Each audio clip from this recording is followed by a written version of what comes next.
Oh ini karena yang gratis itu ya. Oh, berarti nanti presentasinya ini ada tetap pada screen-nya kemarin.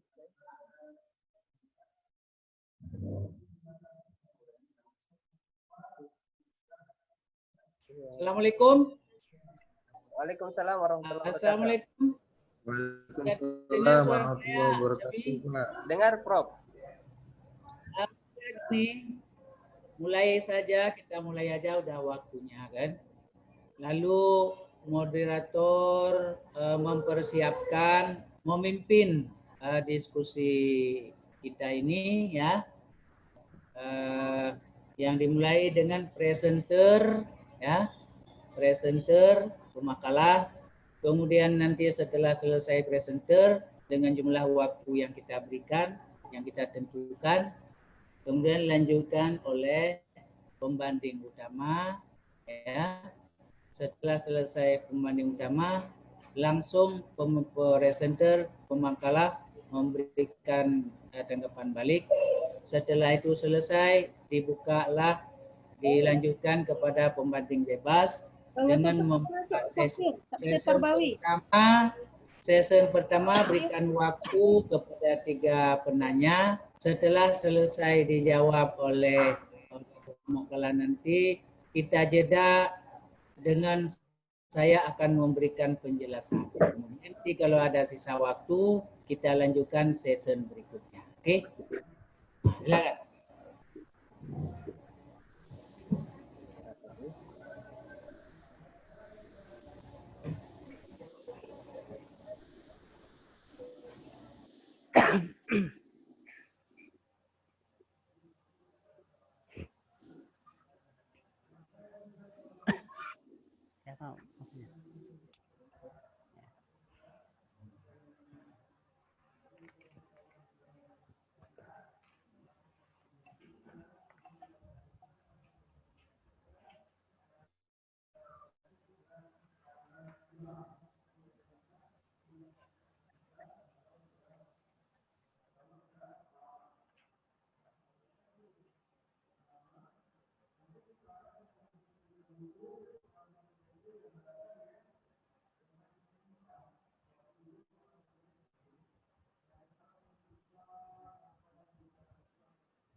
Bang Abbas, bisa diapakan dipandu Abang sebagai moderator ini, Bang? Mana Bang Abbas?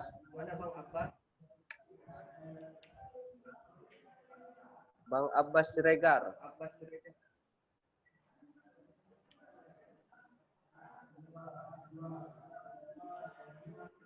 Ini ada masuk ini.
Ya Bapak Ibu, dikarenakan Pak Abbas belum masuk, jadi saya sebagai moderator untuk pengganti beliau, dan ketika beliau masuk nanti maka saya serahkan kembali kepada beliau.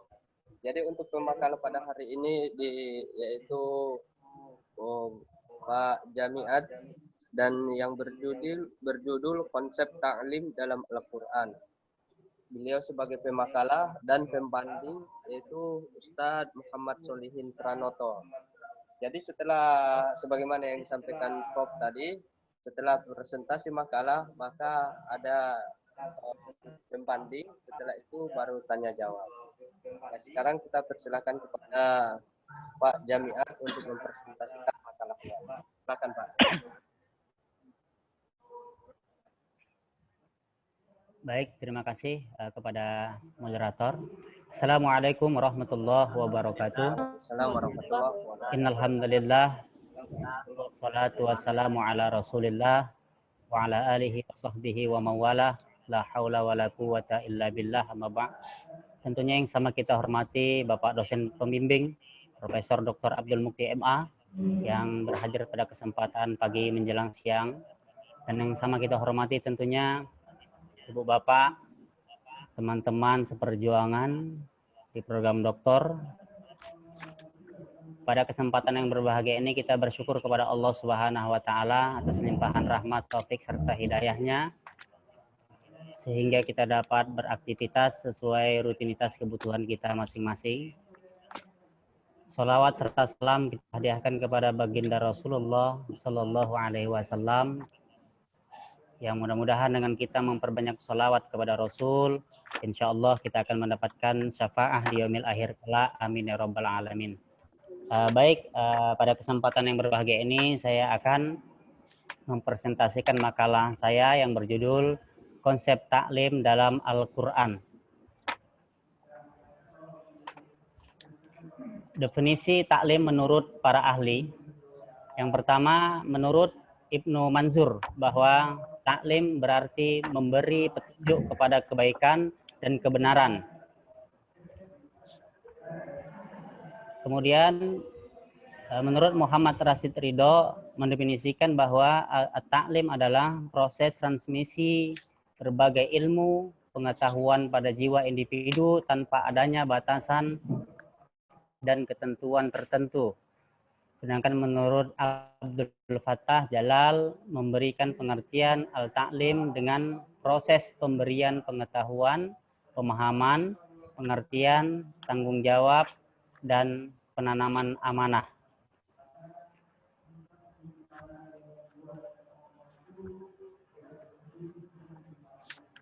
Selanjutnya, definisi taklim menurut teori ahli.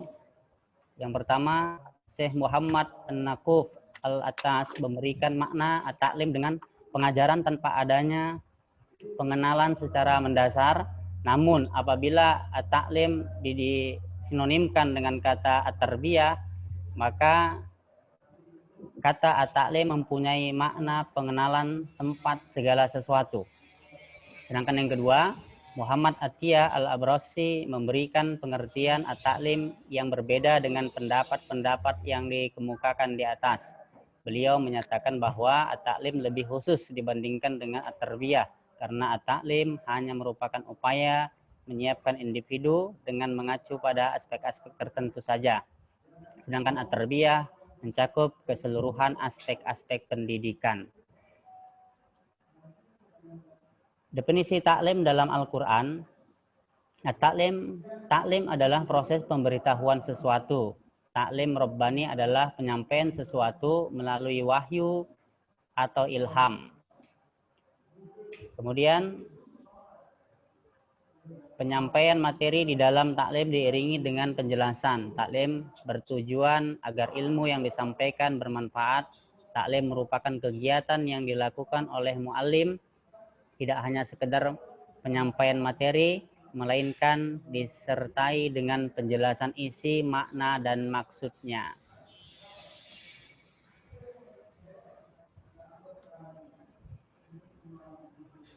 Definisi taklim dalam Al-Quran yang ketujuh tadi, taklim adalah pembinaan intelektual, pemberian ilmu yang mendorong amalan yang bermanfaat sehingga muta'alim jadi suri toladan dalam perkataan dan perbuatan. 8. Taklim dilakukan dengan niat karena Allah Subhanahu wa taala dengan metode yang mudah diterima.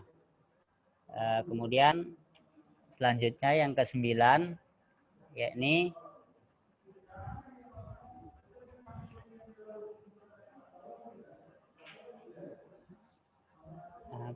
selanjutnya pada kegiatan taklim tersirat adanya mu'alim, guru sebagai pengajar yu'allim, proses kegiatan belajar mengajar, dan al-ilmu, materi atau bahan yang disampaikan pada umumnya dalam taklim materi itu disebutkan.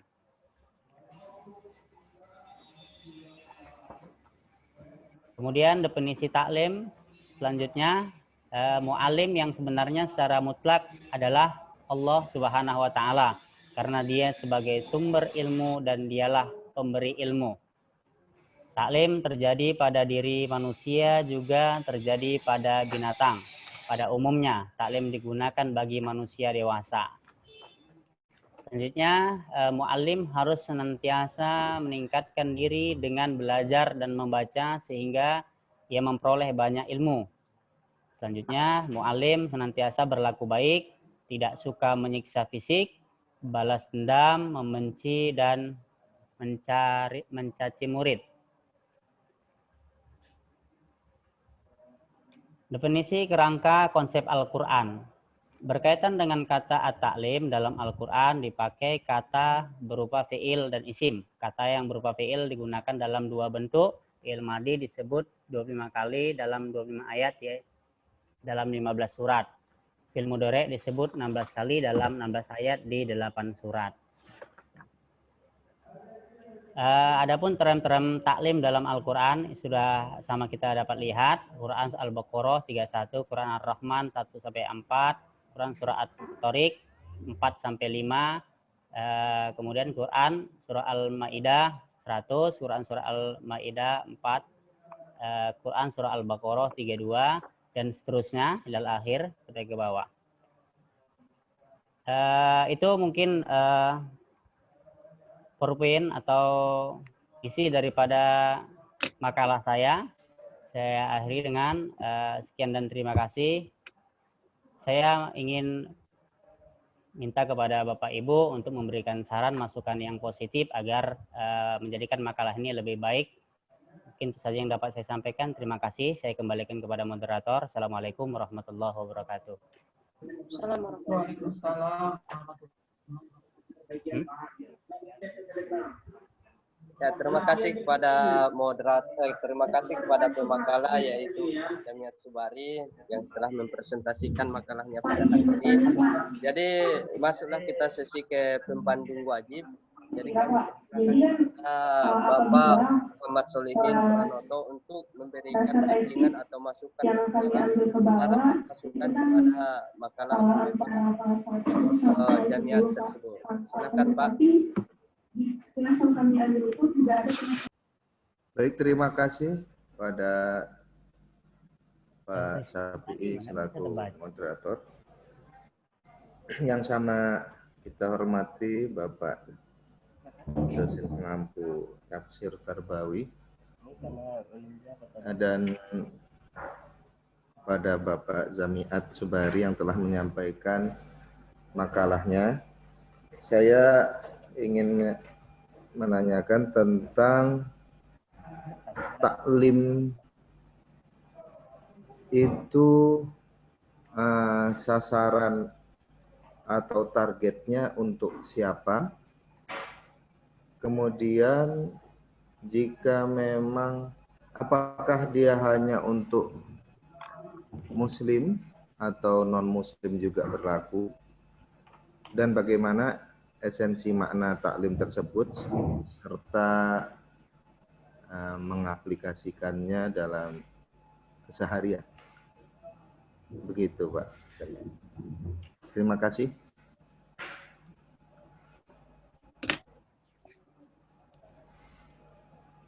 Ya, Bang Abbas sudah masuk. Ya, sudah, Pak. Ya. Terima kasih kepada Pak Solihin. Jadi mungkin Pak Jamiat sudah mendengarkan pertanyaannya dan bisa juga mungkin sudah langsung dijawab. Pak moderator, ya, tolong dulu PowerPoint ini disembunyikan, disimpan. Ya, disimpan. Nah. Sebentar ya. Ya, oke. Udah disimpan, Prof. Ya, udah. Baik, terima kasih kepada. Halo. Baik, terima kasih kepada Bapak Solihin yang memberikan pertanyaan. Langsung saja saya jawab. Kemana arah tujuan taklim ini? Apakah hanya untuk orang Muslim atau di luar non-Muslim? Baik, tentunya taklim ini secara global ditujukan kepada seluruh umat manusia, bahkan seluruh makhluk yang ada di dunia ini, artinya yang berbentuk fisik, yang nampak kepada diri kita. Ya, seperti tadi kalau sudah diungkapkan, saya ungkapkan tadi melalui makalah saya, bahwasanya bisa untuk manusia, bisa untuk binatang, namun lebih dominan kepada manusia. Itu mungkin secara ringkas, singkat dari saya. Terima kasih, Pak. Ya, terima kasih kepada pemakalah. Kira-kira bagaimana menurut Pak Solihin? Ada tanggapan tentang pernyataan atau jawaban dari Pak Jami'an? Tadi ada yang ketinggalan tadi, Pak. Ya, Tentang ini esensi dalam taklim tersebut dan bagaimana untuk mengaplikasikannya dalam keseharian. Esensinya, tujuan daripada taklim itu tentunya pengajaran yang bersifat pemberian atau penyampaian, pengertian, pengetahuan, dan keterampilan. Artinya ketika kita sudah sampaikan kepada audiens atau kita katakanlah murid-murid kita, tentunya proses pembelajaran taklim ini dimulai daripada dasar, ya, dari fase anak-anak, kemudian remaja, dewasa, dan seterusnya, berkesinambungan. Nah, ketika sudah terjadi itu semuanya, maka tujuan daripada dasar taklim itu akan realisasi dalam kehidupan kita. Itu mungkin, Pak. Terima kasih. Saya kembalikan kepada moderator. Kira-kira bagaimana Pak Mas Solihin? Oke, terima kasih. Ya, terima kasih kepada pemakalah dan terima kasih kepada penanya, dan selanjutnya penanya sekaligus pembanding wajib. Jadi sekarang kami serahkan kepada para bapak-bapak, ibu-ibu semuanya. Kita kasih 2 penanya. Setelah penanya dan kita serahkan nanti ke Prof. Silakan kepada 2 orang saja. Saya Pak, boleh Pak? Silakan Bu Isna. Tadi berbicara tentang taklim. Tadi sudah dikatakan oleh Bapak yang nanya tadi bahwa taklim itu sasarannya adalah manusia dan hewan.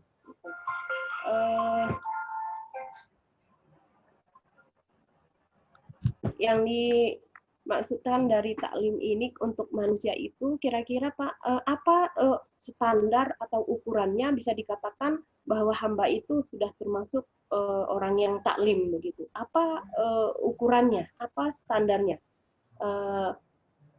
Maka kita menyatakan hamba ini adalah hamba yang taklim atau lebih ke arah tujuan tarbiyahnya begitu.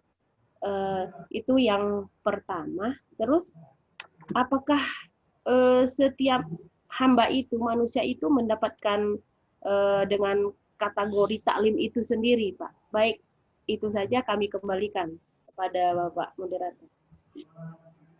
Kasih kepada Bu Isna 1 penanya dan kita tunggu 1 penanya lagi agar dijawab sekaligus oleh pemakalah. 1 lagi. Ada Bapak Ibu?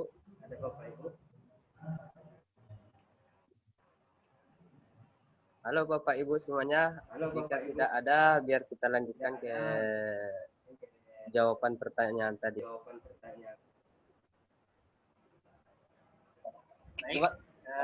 Baik, kepada moderator, dan saya akan menjawab pertanyaan daripada Ibu Isna. Apa standar, ya, ukuran dikatakan taklim? Nah, tentunya standar apabila dikatakan taklim itu ketika sudah dalam proses penyampaian atau pemberian, ya, pemberian atau penyampaian pendidikan atau ilmu, maka tentunya sudah termasuk dikatakan taklim. Baik kita berikan kepada anak atau peserta didik kita, atau kita berikan kepada orang-orang yang membutuhkan daripada taklim tersebut. Karena memang kalau kita lihat dari sudut pandangnya, ya taklim ini titik tekannya kepada penyampaian ilmu pengetahuan, Bu. Ya, penyampaian ilmu pengetahuan yang benar, penanaman amanah kepada anak. Oleh karena itu taklim terfokus pada pengetahuan dan keterampilan. Nah, artinya siapapun boleh berhak menerima itu, baik dia anak-anak, remaja, dewasa, atau bahkan di luar daripada lingkup tersebut. Artinya siapapun yang membutuhkan. Itu konteks daripada taklim. Artinya seluruhnya dapat memahami dan menerima daripada pemberian kita dari sisi pengetahuan dan keterampilan. Jadi standarnya itu kalau menurut kita siapapun boleh menerima daripada itu, sudah dikatakan taklim, gitu Bu. Terima kasih. Maksudnya begini Bapak, Ya. tadi kan taklim itu sasarannya adalah manusia. Jadi Ya. setiap manusia itu sudah dikategorikan sebagai hamba yang taklim, kan begitu. Yang saya tanyakan, apa ukuran standarnya bisa dikatakan bahwa hamba itu termasuk golongan yang taklim yang dijuluki taklim begitu? Kalau yang dikatakan Bapak tadi, semua hamba itu bisa dikatakan dengan hamba yang taklim, kan begitu Pak. Cuman kita menyatakan bahwa hamba itu betul-betul taklim, kira-kira dari kategori apa begitu? Apakah cuman karena dia sudah berpendidikan dari SD, SMP itu sudah dikatakan taklim gitu? Maksudnya standar dikatakan hamba yang taklim itu apa? Gitu. Baik Bu. Jadi gini, kita harus pahami juga dulu makna daripada taklim. Ya, sebenarnya dalam konteks bahasa Arab, taklim dalam masdarnya itu adalah alama yu'allimu ta'liman. Yang secara arti pengajaran yang bersifat pengetahuan dan keterampilan. Artinya pengajaran, Bu. Itu makna dari taklim. Itu artinya. Jadi artinya pengajaran itu siapapun, ya kita boleh menyampaikan, mengajarkan daripada ilmu yang kita berikan gitu. Jadi standarisasinya dikatakan taklim itu yang seperti apa dan bagaimana, tentunya yang punya ilmu, yang sudah dalam proses belajar mengajar. Seperti itu, Bu. Tak mungkin pula anak bayi menjadi taklim gitu kan. Untuk menyampaikan kepada orang yang dewasa. Artinya ada langkah-langkah tersendirilah untuk tersebut itu Bu. Terima kasih. Mungkin sebentar ya Bu Isna, kalau yang saya pahami untuk pemakalah, pertanyaan Bu Isna tadi itu setelah pemakalah menjelaskan apa itu definisi taklim, dan sekarang pertanyaan Bu Isna itu oke, objektifnya gimana dikatakan orang itu orang yang berpendidikan, gitu mungkin maksudnya Bu ya? Semua hamba tadi katanya sasarannya manusia, jadi semua hamba itu bisa dikategorikan manusia taklim begitu kan?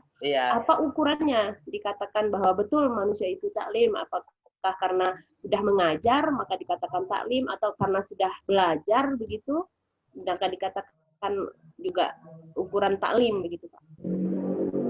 Baik Bu. Jadi maksudnya gini Bu. Makanya tadi saya jelaskan daripada masdar, taklim ini kan bukan orangnya Bu. Nah, artinya taklim ini kan dalam pendidikan pengajaran yang disampaikan orang kepada orang dari pengetahuan tadi gitu. Jadi taklim ini bukan orangnya gitu. Kalau mungkin paham yang saya tangkap daripada Ibu, ini taklim ini seperti orangnya gitu Bu. Jadi taklim ini ya proses pembelajaran pengetahuan dan keterampilan yang disampaikan kepada orang gitu. Oh, berarti yang diajarkan begitu dari dari apa yang dikuasai hamba itu kepada orang lain, berarti itu ya pengertian ya Pak ya. Proses ya. Oke. Baik. Jadi mungkin kalau yang Ibu maksud itu orangnya gimana kita dikatakan terpelajar gitu ya kan? Kalau itu sudah judul lain, nanti ada di makalah lain. Ya, terima kasih kepada pemakalah dan terima kasih kepada penanya, dan mudah-mudahan ada tambahan dari Bapak Ibu tentang pertanyaan Bu Isna tadi atau pertanyaan Pak Muhammad Solihin. Kira-kira ada yang bisa menambahkan? Ya silakan Bang Abbas. Silakan Bang Abbas. Baik, terima kasih. Assalamualaikum warahmatullahi wabarakatuh. Waalaikumsalam warahmatullahi wabarakatuh. Saya mau menambahi terkait pertanyaan Bu Isna tadi. Dia pun juga karena pemakalah sampaikan bahwa taklim itu adalah untuk manusia, sehingga muncullah pertanyaan indikator tadi. Nah, jadi saya ingin mau menambahkan bahwa kalau kita mau melihat kapan terjadi taklim itu, maka ada dua unsur manusianya. Ada yang mengajar dan ada yang diajar. Nah, maka saat itu terjadi, disitulah disebut taklim. Saya kira itu poinnya. Cuman sambil memberi tambahan ini, kiranya saya mau memberi masukan juga untuk Pak Subari, bahwa di makalah Bapak sudah input beberapa pendapat ahli tafsir ya. Atau mungkin entah itu salah tulis di halaman 6 atau halaman 9. Bapak mengutip termasuk perkataan Yasir Ridho tentang makna taklim itu sendiri, tetapi di sebelumnya bahwa Pak Jamiat menyebut mereka ini adalah ahli tafsir, bukan pakar pendidikan. Nah, jadi sebenarnya yang mau diambil mereka ini apakah pakar pendidikan atau sebagai ahli tafsirnya? Karena yang dituntut oleh silabus kita yang dari Prof. Mufti itu, setelah diurai pemahaman tentang taklim, baru kita bisa membahas tentang pendapat-pendapat pakar pendidikan terkait dengan taklim itu. Nah, saya kira itu mungkin poinnya, sehingga tidak jadi kurang sempurna. Poinnya apakah itu ahli tafsir atau pakar pendidikan, saya masih kurang jelas. Terima kasih, saya kembalikan Ketua. Terima kasih kepada Bang Abbas yang memberikan masukan sekaligus mungkin ada pertanyaan lah begitu. Ya, kira-kira ada tanggapannya kepada pemakalah Ustaz Jamiat Subari tentang tanggapan atau saran tadi? Baik, terima kasih masukannya dari Bapak Abbas. Ya, tentunya hal ini sangat memberikan masukan yang luar biasa bagi makalah kita. Memang betul yang Bapak sampaikan bahwasanya tadi menurut daripada tafsir sesuai dengan halaman 6 tadi, ya bahwasanya taklim itu adalah terjadi pada diri manusia, juga terjadi pada binatang. Itu sesuai dengan tafsir para ulama ya, memberikan beberapa definisi tentang kalimat taklim yang saya ungkapkan pertama tadi. Nah, jadi masukannya ini luar biasa ya. Mungkin Bapak tadi hanya memberikan tambahan masukan. Bisa saya kembalikan kepada moderator. Ya, terima kasih kepada pemakalah. Jadi saya tambahi sedikit sebagai pemakalah dan ini mudah-mudahan bisa bermanfaat. Adapun yang disampaikan Pak Jamiat tadi di halaman 6 itu para ulama tafsir memberikan beberapa definisi tentang kalimat at-taklim, diantaranya yaitu kalau kita ketahui Muhammad Rashid Ridho ini beliau itu ahli pendidikan kalau tak salah. Dan begitu juga dengan Syekh Muhammad An-Naqwi Al-Attas. Kalau Abdul Fattah Jalal, Anda belum kenal beliau. Jadi kalau yang dua ini, mereka ini ahli pendidikan. Itu yang mungkin saya tambahin. Terima kasih kepada Bapak Ibu semuanya. Jadi pertanyaan sudah dijawab pemakalah dan mungkin sudah bisalah mewakili dari Bapak Ibu semuanya. Sekarang kita berikan waktu dan tempat kepada Prof untuk menyampaikan atau memberikan sanggahan atau tanggapan kepada pertanyaan dan jawaban yang diberikan Bapak Ibu semuanya. Silakan Pak Prof.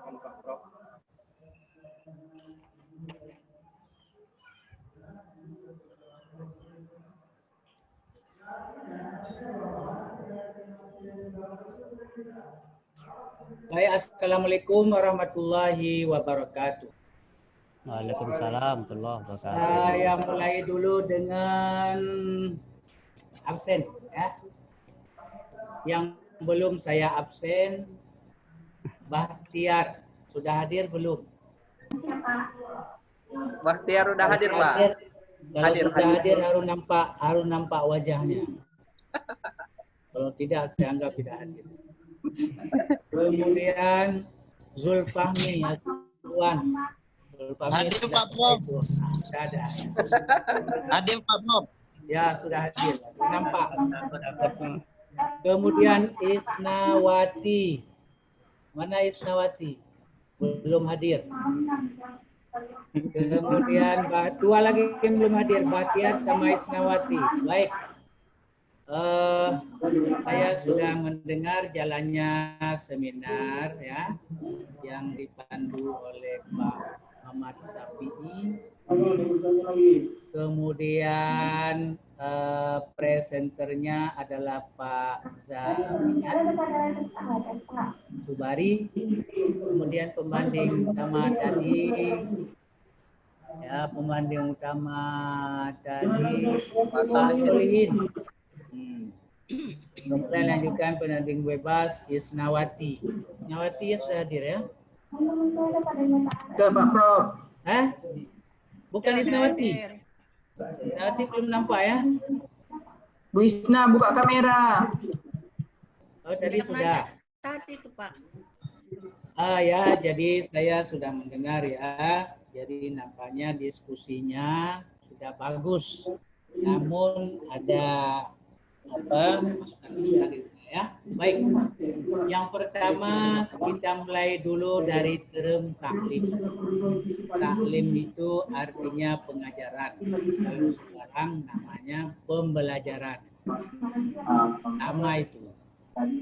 Kemudian istilah daripada taklim ini secara harfiah diambil dari kata alima ya'lamu ilman. Itu namanya dalam bahasa ilmu nahwu, ilmu saraf namanya sulasi mujarad. Sulasi mujarad kata kerjanya fi'il 3 huruf ya. Alima fi'il madhi, ya'lamu innya baris di atas, fa'ila innya di bawah, ya'lamu innya di atas, kemudian masdarnya ilman. Kemudian nanti fi'il amarnya i'lam. Artinya ketahui olehmu. Ya, karena fi'il madinya baris bawah, in fi'il mudhari'nya baris di atas, jadi i'lam. Nah, itu namanya sulasi mujarad 3 huruf. Itu ketika sulasi mujarad maknanya lazim, tidak perlu kepada penderita. Kalau kita terjemah dalam bahasa Indonesia, mengetahui. Guru mengetahui, tak perlu apa yang diketahui.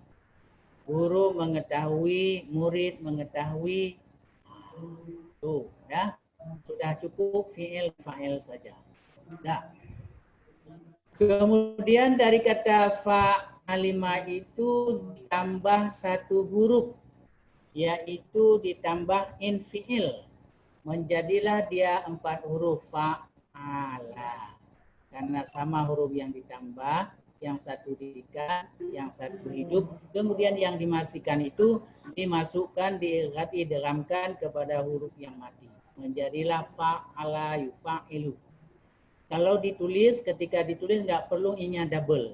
Jadi i-nya 1 saja, tetapi dibuat tanda tasydid, menunjukkan 2 huruf.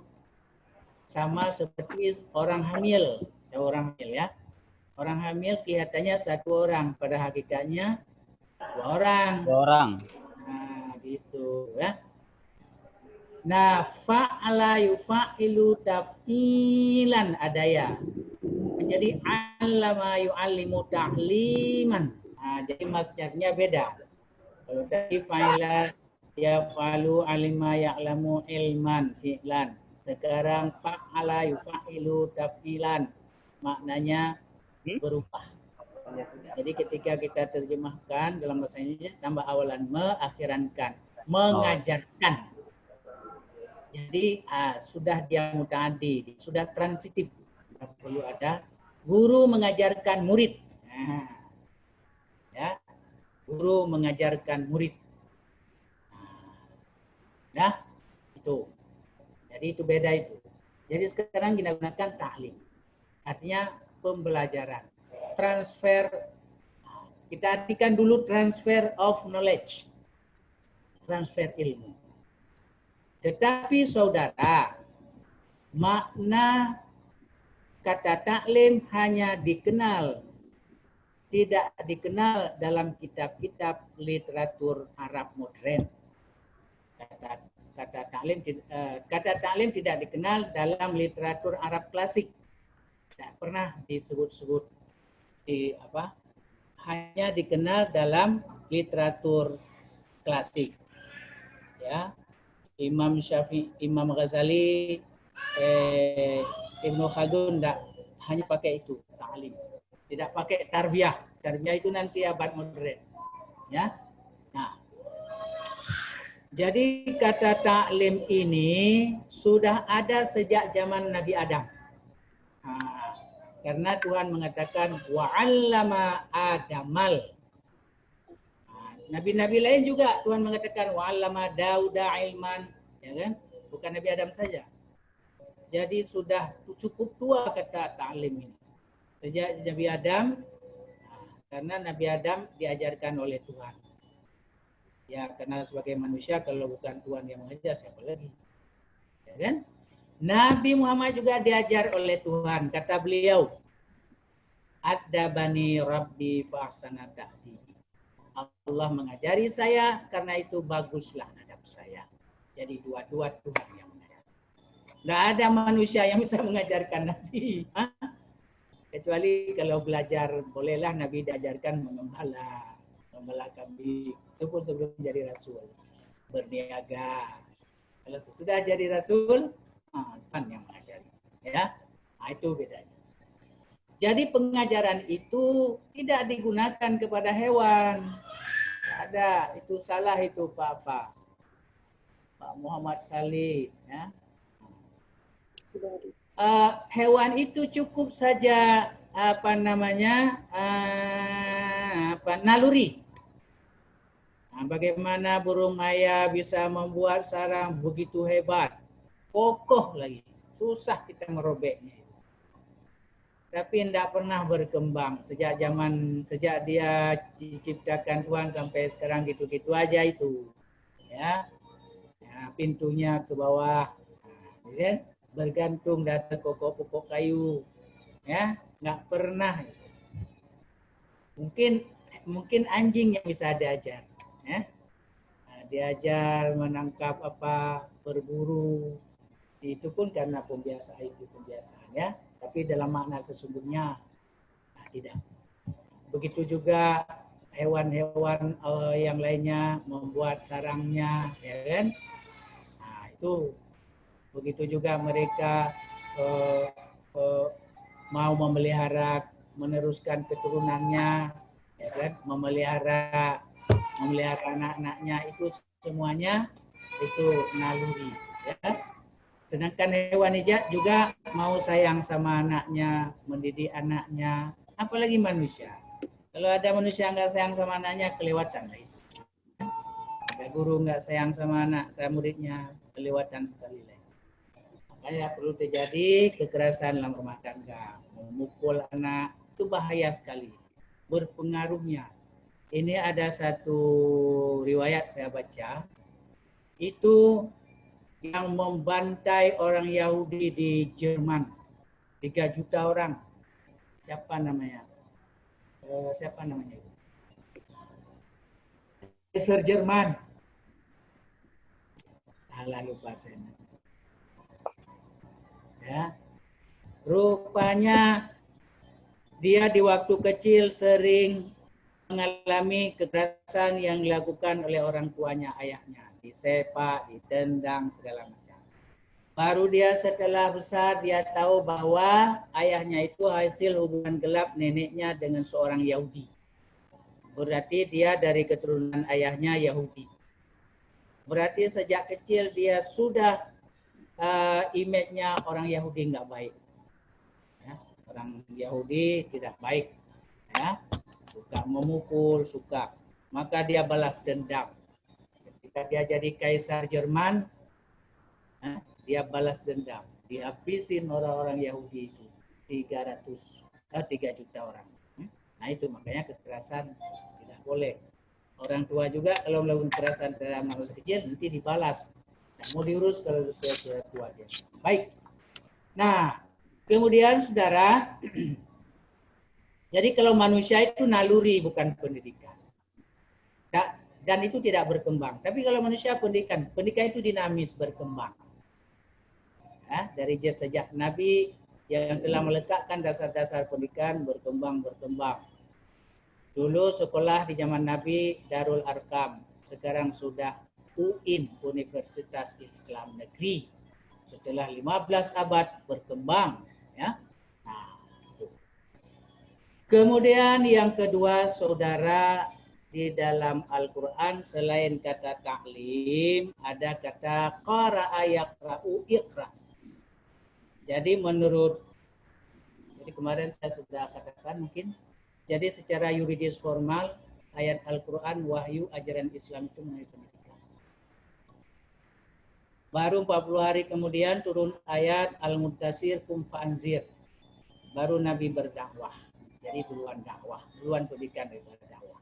Ya, mungkin bisa jadi dalam prakteknya duluan dakwah. Karena baru Nabi kemudian mengajar di Darul Arkam. Tapi antara keduanya itu saling terkait, ya. Saling terkait. Secara yuridis formal duluan pendidikan, tetapi secara praktek Nabi duluan dakwah. Ya, oke. Nah, kemudian saudara, Nabi lihat ayat wa'allama Adam al-asma. Ya. Nah, Adam diajarkan oleh Nabi. Maka dari pengajaran itu timbullah unsur-unsur pembelajaran. Allama Adam al-asma. Dari sini kita pahami guru yang mengajarkan Nabi Adam adalah Allah. Itu guru sebagai pendidik. Ya. Kemudian yang kedua yang diajarkan Allah adalah Nabi Adam. Jadi Nabi Adam itu muta'allim. Muta'allim itu diambil juga dari alimah. Ya, tetapi ditambah 2 huruf. Yang pertama ditambah ta menjadi ta'allama, yang kedua ditambah infi'il. Jadi dari wadan tafa'ala ta'allama. Kegunaannya tetap lazim, artinya belajar. Tidak berubah maknanya. Tetap dia lazim, tidak muta'addi. Itu kan dari hadis Nabi, urdu aliman.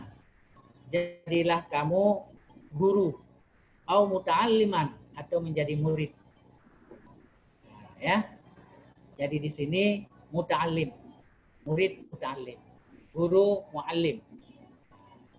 Ya. Kemudian satu kata lagi yang menunjukkan kepada murid juga dari Nabi, utlubul ilma, tuntulah ilmu.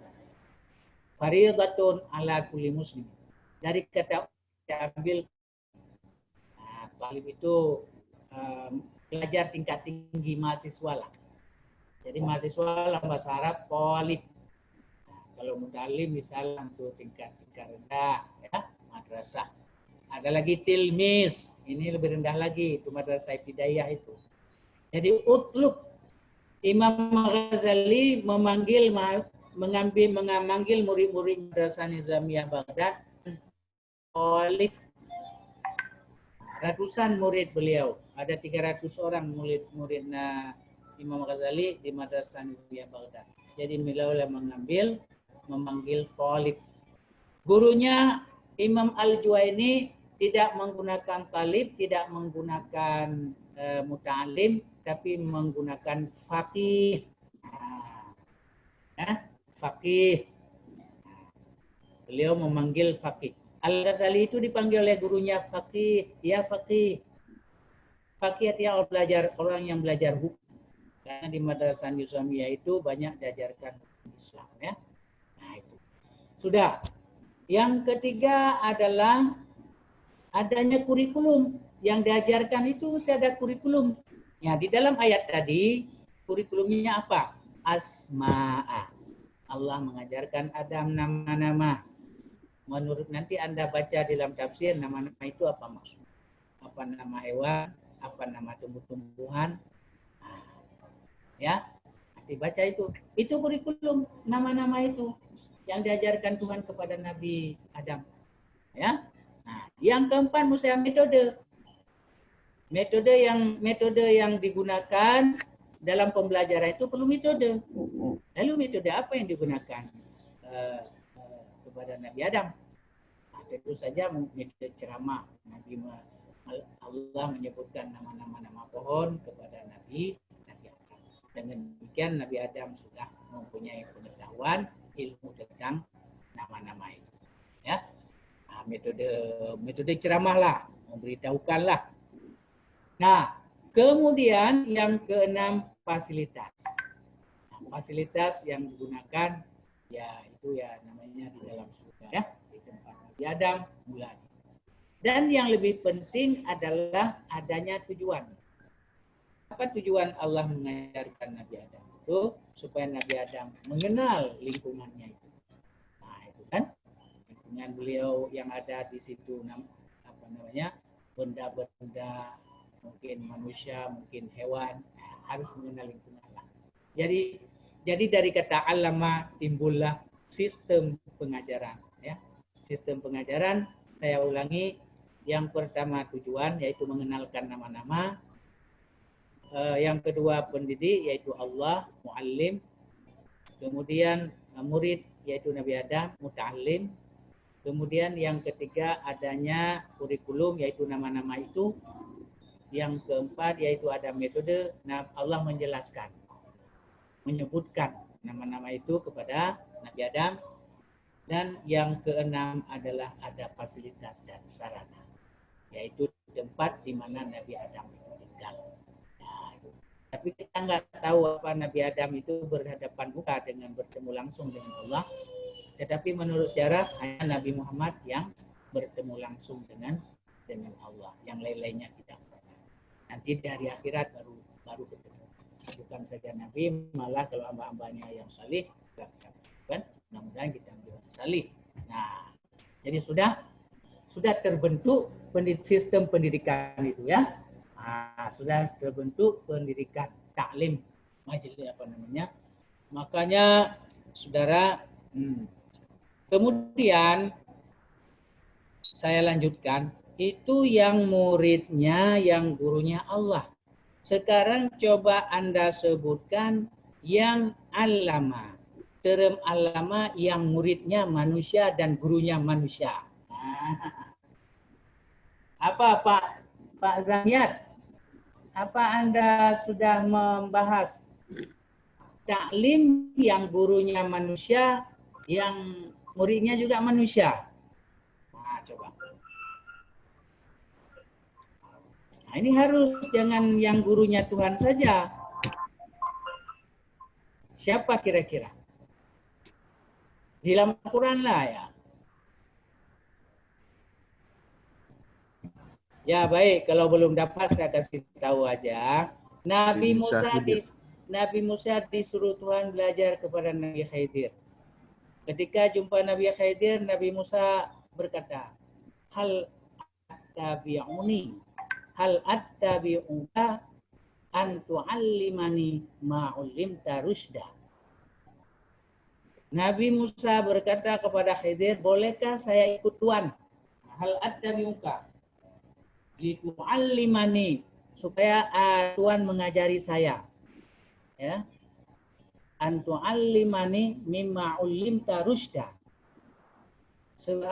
Materi apa yang telah diajarkan Tuhan kepada Tuhan oleh Allah SWT. mimma ulimta, mengajari saya apa yang telah diajari Tuhan oleh Allah. Nah, kan tu'allimani itu sudah berubah dari fi'il madhi menjadi fi'il mudhari'. Allama yu'allimu tu'allimani. Di sini tu'allimani ya. Tu'allimani itu apa namanya? Orang pertama dengan orang yang kedua. Muzakkar mukhatab dengan mutakallim wahdah. Mutakallim wahdah yaitu Nabi Musa, dan muzakkar mukhatab yaitu mufrad muzakkar khatab yaitu Nabi Khidir. Nah, ya kan? Ini harus masuk ini. Jadi ayat ini menjelaskan taklim di sini, menjelaskan yaitu pembelajaran yang berlangsung antara Nabi Musa dan Nabi Khidir. Nah, ya. Jadi di sini yaitu sebagai guru Nabi Khidir. Ya, Nabi Khidir adalah hanya nabi, sedangkan Nabi Musa itu nabi dan rasul. Yang kedua muridnya Nabi Musa. Ya. Yang ketiga yang disuruh dalam materi kurikulum itu ada 3 peristiwa. Ya, peristiwa membangun rumah tanpa mengambil upah, menenggelamkan kapal, ya kan? Membunuh anak yang tidak bersalah 2 orang. Nah, itu ya. Keempat, metode. Metode apa? Metode Nabi Musa, kayaknya metode demonstrasi. Jadi praktek Nabi Khidir dilihat oleh Nabi Musa. Maka terjadi interupsi dari Nabi Musa. Kenapa Tuhan membunuh anak yang tidak bersalah ini, sudah melanggar ini?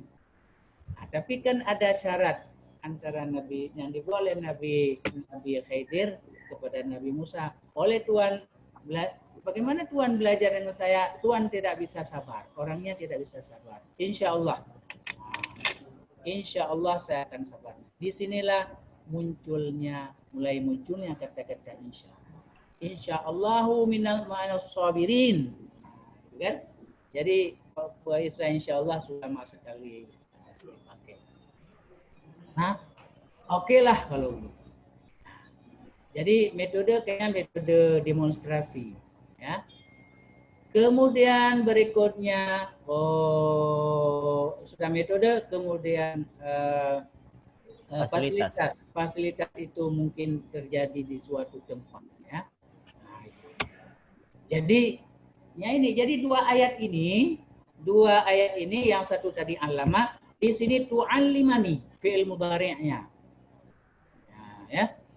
Fi'il madhinya. Jadi nanti pada bagian yang lain Allah menggunakan ilman, ya. Wa 'allama Adamal asma'a Dauda ilman wa hukman. Ada ilmu, tapi semuanya dari kata alima ya'lamu. Alima ya'lamu mengetahui, ditambah 1 huruf allama mengajarkan, ditambah 2 huruf ta dan in itu menjadi belajar. Nah, itu harus paham ya bahasa Arab. Oke. Nah. Kemudian saudara, saya kira dari situ dulu, kemudian bolehlah dibuka sesi kedua. Silakan moderator.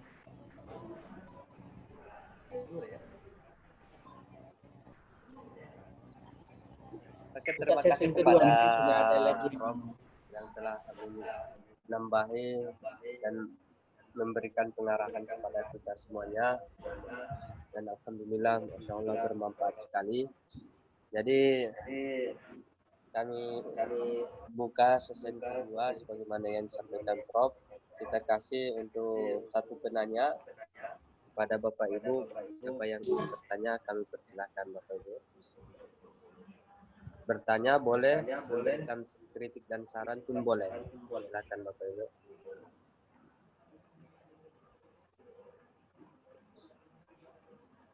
boleh memperkaya isi ya, boleh juga mengkritisi tulisan, ada kelemahannya ya, kemudian memberikan masukan, tapi yang lebih diharapkan adalah memperkaya. Nah, memperkaya informasi untuk untuk perbaikan makalah ini nanti dimasukkan ya. Silakan. Mohon maaf Pak Prof, saya ingin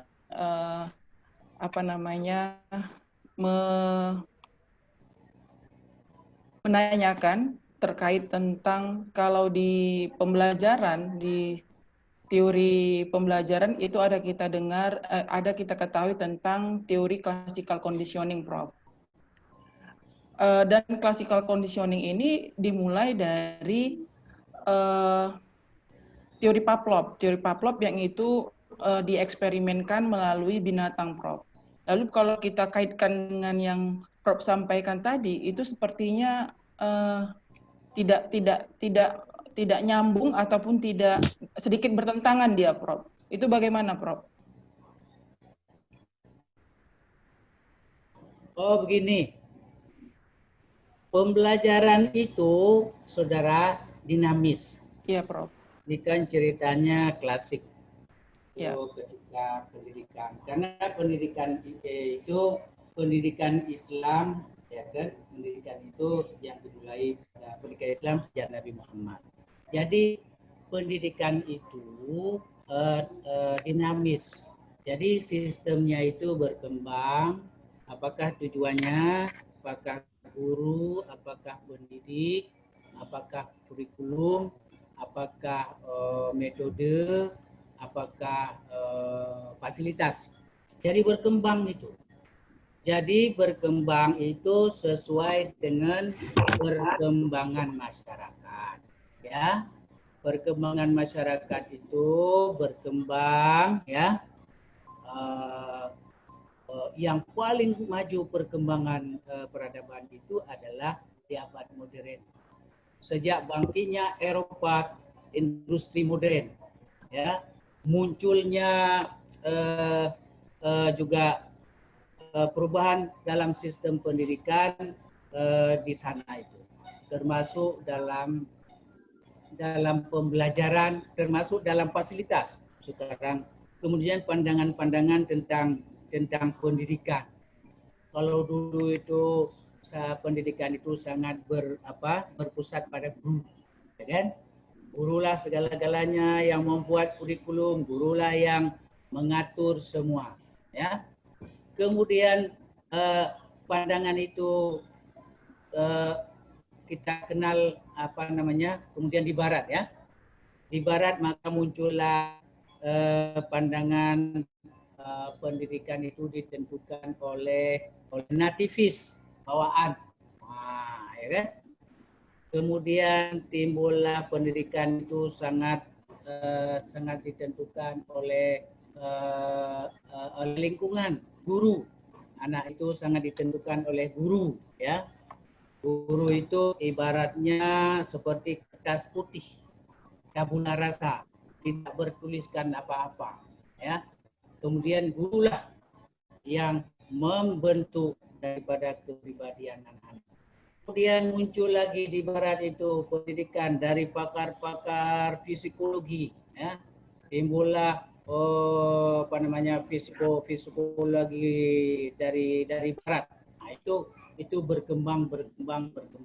Itu semuanya, saudara, itu tujuannya metodologi itu adalah agar yang pertama pembelajaran itu supaya lebih berhasil, ya, tanpa melakukan kekerasan. Dulu di zaman dulu itu guru kalau belajar itu pakai rotan. Kalau Anda mau belajar dipukul, ya. Kalau Anda ini tidak mengerjakan tugas, ya diberi hukum, disuruh berdiri. Itu sekarang tidak ada lagi itu. Bagaimana cara belajar, maka guru itu harus menguasai ilmu psikologi, ya. Kemudian harus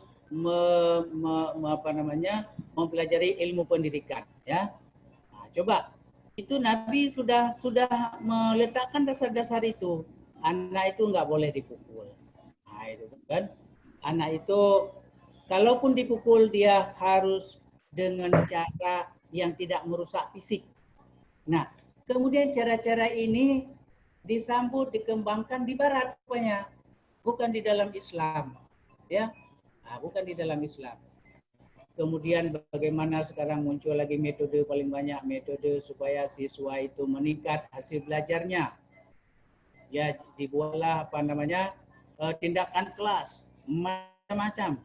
Jadi saya kira begini, ini sebagai konsekuensi daripada pendidikan Islam itu dinamis, berkembang maju, tidak bertentangan dengan syukur alhamdulillah tokoh barat pendidikan itu sudah menyumbangkan kepada kita sistem pendidikan baik di dalam pembelajaran, ya, yang harusnya itu adalah dimunculkan oleh umat Islam sendiri, ya. Nah, saya kira Ibu Fauzia ini kalau psikologi kan, apakah psikologi kan? Nah, jadi itu dapat dikembangkan pada aspek pembelajaran itu supaya artinya siswa itu memahami apa yang disampaikan kepada murid supaya mudah memahami tanpa berbelit, tanpa harus memberi hukuman yang berat-berat fisik segala macam. Nah, jadi sekarang nggak ada lagi zaman nanti kena KDRT itu. Atau murid guru itu dihukum oleh siswa. Biar tahu ya, sekarang ada siswa memukul guru pakai broti. Nah, ada itu. Nah, jadi lebih parah lagi nanti datang orang tuanya melapor sama orang tuanya. Kebetulan orang tuanya itu anggota prajurit, datangnya menghajar itu. Nah, jadi itulah di zaman sekarang ini tidak ada zaman lagi kekerasan, ya. Tetapi makanya guru itu harus menguasai ilmu psikologi, harus menguasai daripada ilmu pendidikan, harus menguasai siswa itu. Nah, itu kan di dalam teori belajar itu ada teori belajar kognitif, ada teori belajar macam-macam lah, ya. Nah, jadi semuanya itu untuk menambah khazanah, ya, pembelajaran sekarang ini supaya pembelajaran itu efektif dan efisien, ya. Bahkan guru sendiri adalah metode. Makanya sering kita dengar anak-anak, waduh, ini psikologi kalau guru B mengajar nggak paham gitu. Tapi kalau Ibu Fauziah mengajar, wah, itu kan? Nah, itu gitu. Wah, itu apa namanya? Kesan dari mahasiswa. Jadi guru itu harus memperkaya diri dengan teori-teori Islam, teori-teori. Coba, Nabi itu sendirilah ahli psikologi. Pada suatu hari, Nabi ketika salat, lalu cucu-cucunya Hasan Hussein main kuda-kuda naik di punggung Nabi. Nah, mungkin kalau kita sudah marah, apa ini cucu ini jahat kali lah mengganggu orang salat. Tapi bukan Nabi. Terpaksa Nabi sujud lama-lama, menunggu sampai cucu Hasan Hussein turun dari punggung. Nah, baru beliau bangkit dari sujud. Ya kan? Anak-anak kan senang itu, cucu oleh cucu ya. Nah, pada kesempatan yang lain Nabi mengendong seorang anak bayi, anak kecil, ya. Gendong Nabi sekali Nabi sama anak-anak. Paling senang. Jadi ketemu orang tua yang menggendong anak, beliau permisi mau menggendong. Tapi sebentar sudah direbut balik oleh ibunya. Direbut balik, diambil balik dari Nabi. Lalu Nabi bertanya, kenapa kamu ambil cepat-cepat? Saya belum puas mengendong. Apa jawab ibunya? Saya khawatir nanti Rasul dikencingi lah bahasanya. Ya. Lalu apa jawab Nabi? Ingat, kalau kain saya kencingi bisa saya basuh. Ya, kalau susah bersih kalau sekarang pakai rinso, pakai macam-macam lah. Tapi kalau hati anak ini luka, apa obatnya? Nah itu. Jadi Nabi di sini kita ambil kesimpulan sudah sudah jalan psikologi. Nah, itu kan. Nah, pada kesempatan lain, Nabi didatangi seorang pemuda yang mau masuk Islam. Ketika ada para Rasulullah, dia menyatakan maksudnya, Rasulullah, saya ini mau masuk Islam. Tapi saya ini nggak bisa meninggalkan kebiasaan saya minum amar yang memabukkan. Apa jawab Nabi? Boleh. Boleh. Tapi ada syarat, kata Nabi. Setiap kamu minum, masukkan 1 butir batu kecil. Sebesar kelereng lah, katakan, ke dalam gelas. Coba bayangkan. Sekali dia minum sudah masukkan. Kalau sudah 1 hari, 2 hari, 3 hari, sebulan, apa yang terjadi? Gelas yang dia minum itu sudah penuh dengan batu kecil. Airnya tinggal sedikit. Maka ketika itulah pemuda itu sudah mampu meninggalkan hanya dikurangi secara berangsur-angsur, ya. Nah, itu Nabi bekerja ini sudah psikologi ini. Coba kalau beliau bilang, kalau kamu tidak bisa meninggalkan minuman, udah enggak usah masuk Islam. Apa yang terjadi? Jadi Nabi ahli strategi, ahli metodologi. Nah, itu Nabi itu. Inilah dasar-dasar psikologi yang perlu kita gali dari Nabi seorang pendidik dalam Islam. Nah, jadi dari 3 kasus ini sudah cukuplah menjadi referensi kepada kita untuk menjadikan ini penguatan metodologi sebagai alat bagi guru dalam pembelajaran. Dari belajar nggak perlu lagi bentak-bentak anak-anak sekarang, apalagi mukul kekerasan ke orang tuanya berperan. Itu ya, oke ya. Ya, Prof.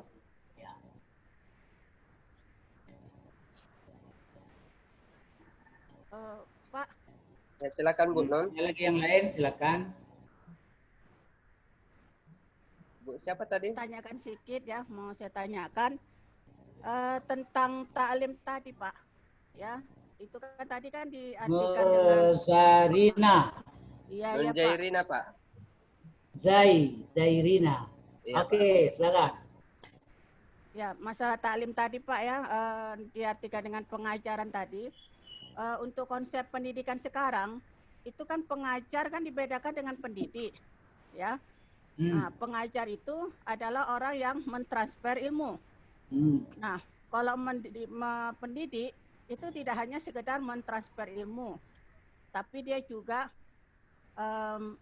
merubah ya perilaku anak ya dari yang tidak baik kepada yang baik. Nah, jadi kedua konsep ini untuk sekarang ini pengajar dan pendidik itu dibedakan. Nah, yang saya tanyakan di dalam taklim ini itu apakah termasuk pengajarannya saja, ya, belum termasuk pendidiknya atau udah kedua-duanya, Pak? Baik, sudah. Ya, udah, Pak. Begini. Jadi tadi di dalam Al-Quran menggunakan kata ta'lim, ya. Ta'lim itu untuk pembelajaran. Tapi selain dari itu, saudara, ada ini dulu apa ya? Ada kata qiraat, iqra, qara'a, yaqra'u, qira'atan. Ini kegiatan salah satu kegiatan pembelajaran, ya, membaca. Kemudian ada lagi, jadi dari qara'a, yaqra'u itulah diambil kata qiraat, qiraatil Quran. Kemudian selain daripada itu ada lagi kata tala yatlu tilawah, dari kata membaca. Maka dari sini diambil kata musabaqah tilawatil Quran, membaca, iqra, membaca. Tetapi mungkin bisa dibedakan antara membaca qiraah dengan tilawah. Mungkin kalau baca tilawah itu sampai pakai lagu-lagu, ya, qiraah sab'ah, kemudian pakai lagu, pakai tajwid, makhraj, segala macam, ya. Nah, itu. Kemudian ada lagi tadrusun darasa. Dalam Al-Quran juga kita ada disebutkan misalnya mimma tadrusun. Ya, itu mengkaji, belajar juga. Nah, lalu ada alima ya'lamu ilman. Dari situ diambil allama yu'allimu ta'lim. Kemudian ada lagi rabba yurabbi tarbiyatan. Tetapi saudara, walaupun kata tarbiyah sudah ada di dalam Al-Quran, tetapi di zaman klasik tidak populer itu. Bahkan para ulama tidak pernah menggunakan kata tarbiyah dalam arti pendidikan seperti sekarang, nggak pernah. Kalaupun kita baca dalam tafsir, tafsirnya pun nggak panjang-panjang itu. Bacalah tafsir kata tarbiyah itu. Ya. Tapi kata tarbiyah itu nanti saya akan jelaskan pada topik berikutnya. Sekarang kata taklim dulu. Jadi saudara, taklim itu, kata tarbiyah itu, kata taklim itu sebelum populer kata istilah tarbiyah, maka makna taklim itu sama dengan makna tarbiyah pada zaman sekarang ini. Jadi kata taklim itu taklim sama dengan pengertian tarbiyah di zaman sekarang. Ya, malah sekarang kata taklim dihidupkan lagi. Ada majelis taklim. Itu kan. Nggak ada majelis tarbiyah kan? Iya, nggak ada Pak. Nggak ada majelis dirasah. Ya, nggak ada. Ya. Dirasah ada. Tadrusun. Pasca kita ini diterjemahkan dalam bahasa Arab ad-dirasatul ulya. Dirasa, darasa dirasa. Jadi kata dirasa ini boleh artikan kalau sekarang ini penelitian mendalam. Jadi lebih tinggi daripada alama, daripada da'a, daripada qara'a, daripada dalayatu dan lain-lain. Nah itu ingat. Coba lihat. Darasa yadrusu dirasa. Dia katakan dal rasid. Nabi Idris itu berapa kata itu? 3 darasa yadrusu Idris. Kenapa Nabi Idris itu namanya Idris? Rupanya Nabi Idris itulah orang yang paling banyak belajar. Yang mengajarkan huruf abjad mula-mula yang mengajarkan membaca adalah beliau. Yang mula-mula mengajarkan matematik berhitung adalah beliau. Yang mula-mula mengajarkan astronomi ilmu falak adalah beliau. Dan lain-lain. Beliau itu mempunyai seorang murid namanya Bulghasin. Murid ini kemudian pindah dan tinggal di negeri Cina. Orang-orang Cina ini belajar dari gurunya Bulghasin. Mungkin Sin itu Cina, dalam bahasa Arab sini berasal dari nama guru ini, Bulghasin. Maka orang-orang Cina mewarisi ilmu daripada murid Nabi Nuh. Makanya orang-orang Cina, saudara, unggul, ya, unggul dalam bidang teknologi industri, buat kertas. Bahkan yang merintis penerbangan orang Cina.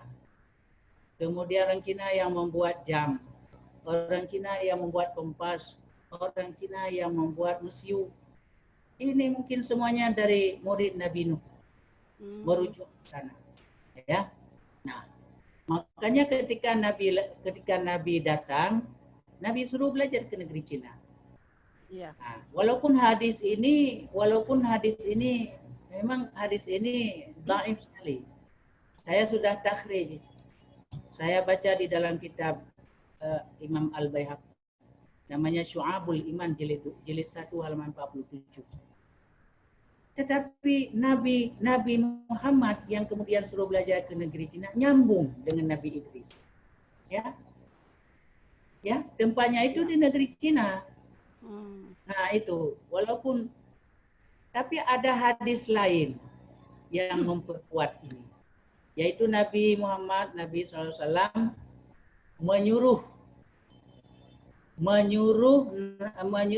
umat Islam belajar bahasa Suryani. Bahasa Suryani itu bahasa yang digunakan oleh orang-orang Syria. sebelum Nabi lahir, berabad-abad sebelum Nabi lahir. Ya. Ke dalam bahasa Suryani inilah diterjemahkan buku-buku berbahasa Yunani yang isinya filsafat, matematik, fisika, biologi, psikologi, ya, kedokteran, musik, semuanya. Jadi secara tidak langsung Nabi menyuruh sahabatnya Zaid bin Sabit, belajarlah ilmu-ilmu yang ada di dalam kitab berbahasa Suryani. Kan begitu. Jadi perintah Nabi belajar filsafat kiranya sangat sesuai dengan perintah Nabi belajar belajar ilmu-ilmu orang Cina itu. Tak salah itu. Nah, jadi disinilah kita dalam mempelajari hadis harus pakai pendekatan prasejarah peradaban. Nah, itu jangan salah. Jadi, tapi saya nggak tahu. Kalau sekarang ada nama Suryani, saya nggak tahu itu dari mana. Tahu saya itu. Ada nama anak Abdul Hari Nasution, Irma Suryani yang selamat. Irma Suryani. Dari mana itu diambil apa kata Suryani? Itu nggak tahu saya ya. Nah, gitu ya. Nah, jadi kembali kepada yang tadi. Ya, jadi taklim itu hanya transfer of knowledge, transfer ilmu kepada dari guru kepada murid. Kalau dia tarbiyah, transfer of value, transfer sikap, nilai kepada murid. Ya. Tetapi kalau pertanyaan tadi apakah tarbiyah itu taklim atau tarbiyah saja atau dua-duanya. Tarbiyah itu adalah gabungan. Sekarang ini gabungan taklim dengan tarbiyah. Artinya taklim itu alat daripada pendidikan. Kalau namanya mendidik itu kemarin kan sudah kita bahas di dalam manusia menurut Al-Quran. Manusia menurut Al-Quran itu terdiri jasmani dan rohani. Rohani itu ada ilmu, perlu ilmu. Maka kenalah itu. Kemudian ada akhlak. Rohani itu ada akhlak, sikap, perilaku. Maka itu tarbiyah, transfer of value. Yang kedua perlu ilmu. Ilmu juga manusia perlu. Maka di situ transfer of knowledge. Jadi kalau sudah dikatakan, jadi ta'lim itu menjadi alat daripada tarbiyah. Makanya kalau dikatakan tarbiyah, sudah masuklah taklim, ya, sudah masuk taklim. Tapi kalau disebut taklim, kalau sekarang belum tentu tarbiyah, ya. Kalau boleh saya berikan ilustrasi, kalau disebut mukmin sudah masuk muslim. Kalau disebut muslim belum tentu mukmin. Karena ada manusia yang munafik, lain di mulut, lain di hati, ya. Tetapi perlu saya tegaskan sekali lagi, taklim pada masa dulu, ya, sama dengan tarbiyah. Jadi mencakup transfer of knowledge dan mencakup transfer of value, ya. Karena dulu itu guru-guru itu kita lihatlah teori-teori daripada Imam Ghazali.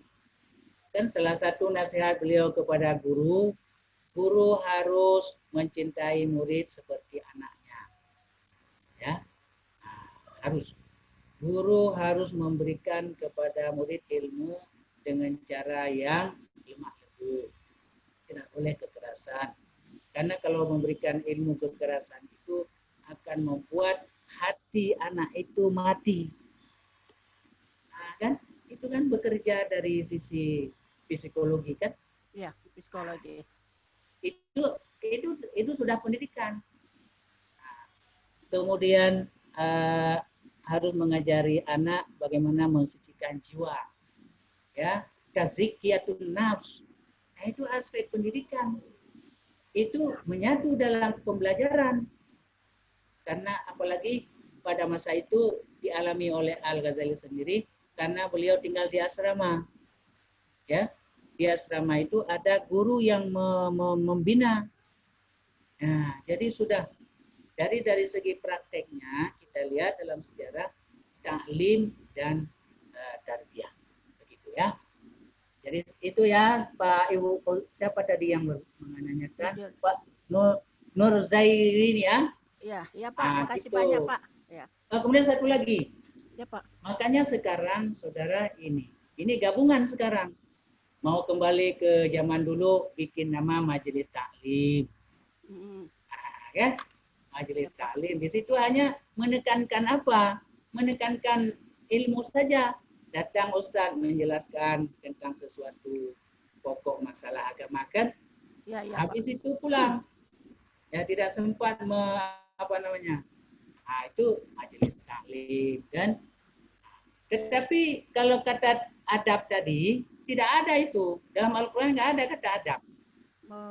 Itu Nagwib Al-Atas itu mengambil dari hadis Nabi. Adabani Rabbi fasana ta'dibi. Tapi di dalam Di dalam Al-Quran nggak ada kata adab. Itu dalam hadis. Makanya sekarang ada majelis tarbiyah, ada majelis taklim, ya, majelis taklim, majelis tarbiyah. Dirasa juga dipakai sekarang, tapi untuk pendidikan tinggi ada madrasah. Itu dulu madrasah itu pendidikan tinggi. Saya tidak tahu siapa yang bikin sekarang madrasah sekarang tingkat aliyah, tingkat hidayah, tingkat sanawiyah. Karena dalam sejarah kalau namanya madrasah itu perguruan tinggi, ya. Seperti Al-Ghazali itu alumni madrasah, ya. Nah itu hebat dulu alumni madrasah. Coba sekarang alumni madrasah. Gitu, ya. Jadi 3 kata yang dihidupkan sekarang.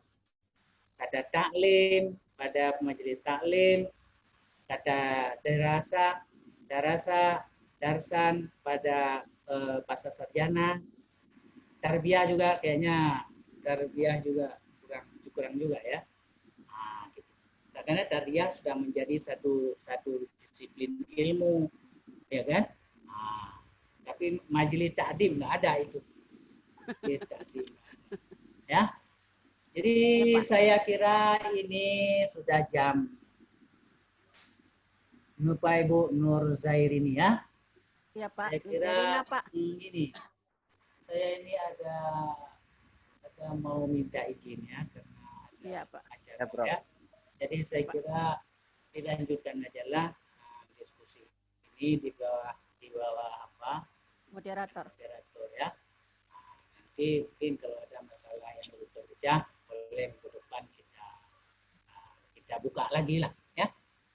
Sekian saya sebelum ditutup Prof, tadi kan sudah absensi Prof. Ini tuh Pak Bakhtiar dengan Bu Isna hadir mereka Prof. Hadir Prof. Sudah hadir. Ada Pak, saya Pak. Mana? Saya Ismawati Pak, hadir Pak. Tadi saya Prof. Tadi lagi masak-masak ya? Iya Pak. Iya. Tadi lagi apa? Oke lah ya. Ya saya Prof. Bakhtiar Siregar Prof. Sudah saya absen. Nanti bahannya minta kepada teman ya. Nanti kalau terima kasih Prof. Syukron Prof. Terima kasih Pak Prof. Apa lagi? Ya, saya boleh ya. Ya, Prof. Ya, Prof. Assalamualaikum warahmatullahi wabarakatuh.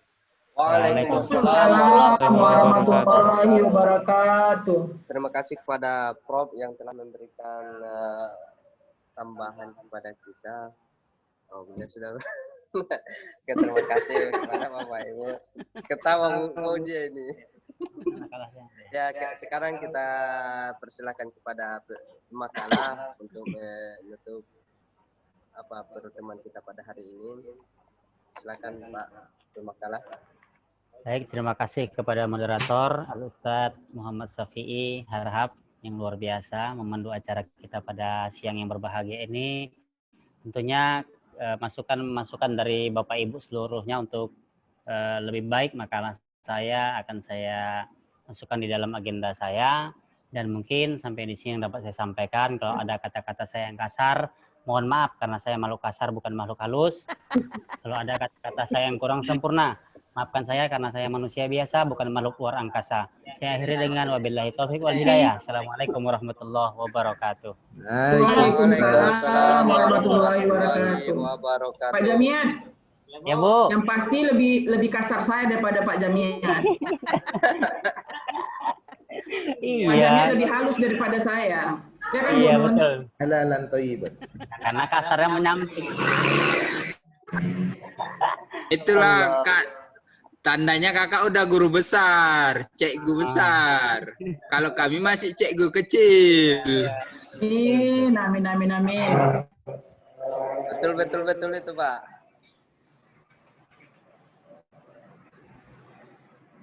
Kami ini berdua ini sama Pak. Oh, Bu, ya. Oh, Bu, Bapak Ibu, bukunya itu yang sudah saya titipkan ke Pak Eka, silakan diambil. Pak Pak Muhammad Solihin kalau mau ngambil sama Pak Eka silakan, atau Bu Nun Jairina yang bawa nanti ke Binjai pun jadi, gimana lah teknisinya. Mana kira-kira Bu Nun? Iya. Pak Ketua. Ya, Pak Ketua. Ya, Bu. Nggak ada ininya Pak Ketua, keterangannya di grup kayak misalnya di Mapel tafsir, di Mapel Metopel ada kolom filsafat. Pak Ketua bantulah kita apa yang tugas yang mau kita buat. Oke, siap, Bu. Memang rencananya tadi malam mau saya rencanakan, lupa saya. Ya, maklumlah Pak Ketua. Kalau awak yang sudah tua-tua nih, payah mengingat kalau tak ada catatan kopeannya. Udah ngerasa tua ya, Ji? Oh, udah merasa Macam tua aja kakak. Kakak kita beda bulan aja lahirnya. Kakak macam tua kali, beda bulan aja kita lahir. Jangan begitu kok, Kak. Kalau penyakit sudah lebih daripada 2, warna rambut sudah lebih daripada 2, itu tandanya udah tua. Beda bulan aja nya, Kak. Kalau penyakit udah lebih dari 2, itu namanya penyakit simpanan tapi ya.